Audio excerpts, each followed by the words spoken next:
Justice, holding China accountable is critical in these frightening and uncertain times, and my next guest could not agree more. And she's been working tirelessly to do that. Senator Marsha Blackburn joins me now. All right, good evening, Senator. It's interesting. We just ended up with Peter Navarro talking about China, and this is one of your big focuses. And I want to talk about the NBA. I understand that you're targeting the NBA. Literally, you say that they're playing in a way that is benefiting China while kneeling when it comes to support for the United States. Explain that. That is right. The NBA is so cozy with the Chinese Communist Party, the Chinese government, China TV, Alibaba. And you know what, Judge? I've got to tell you, they restart their season, they're kneeling. The players, all but one, were kneeling, and then they're playing for a league that is avoiding addressing human rights issues in China, avoiding addressing the child abuse issues at their Xinjiang training facility that they have had to close. And yet, you have to wonder if these players would continue to play if they had a Biden, Pelosi, Schumer, where they're taking 3/4 of their pay. I mean, it's amazing to me how tight the NBA has become with China business partners. If they're not careful, in 10 years, they will be the National Beijing Association, because what does China do? They take anything American, they try to create a Chinese version of it.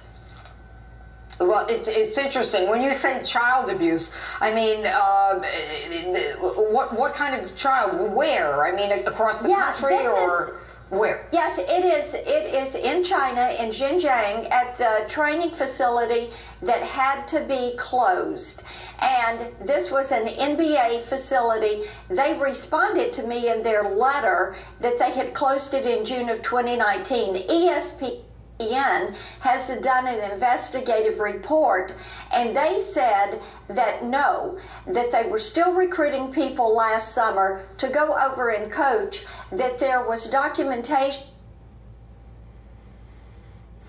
of child abuse and lack of educational training that was taking place there. And here is the thing to remember. In Xinjiang, where this facility was, that is where you have the Uyghur concentration camps, or as the Chinese say, the Uyghur re-education camps. And the Uyghurs are the Chinese Muslim minority. Right, the Muslim minorities, right. Right. And so what kind of concentration camps? What are you talking about? Well, we have seen footage from the BBC of the Uyghurs with their shaven heads being marched onto trains. This is something that is eerily familiar when you think about what transpired years ago with the Jewish population and with the Holocaust.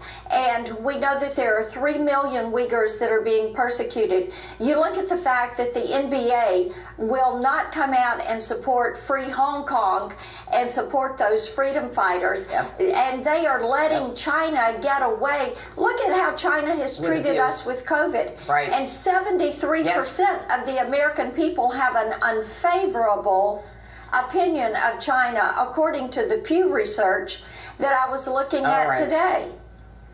All right, Senator Marsha Blackburn, thanks so much for being with us. We always love having you on. And Dr. Robert Hariri and former NFL star Herschel Walker still ahead tonight. But next, who will be Joe Biden's running mate? Who better to talk about it than Charlie Kirk and Leo Terrell, who join me live next?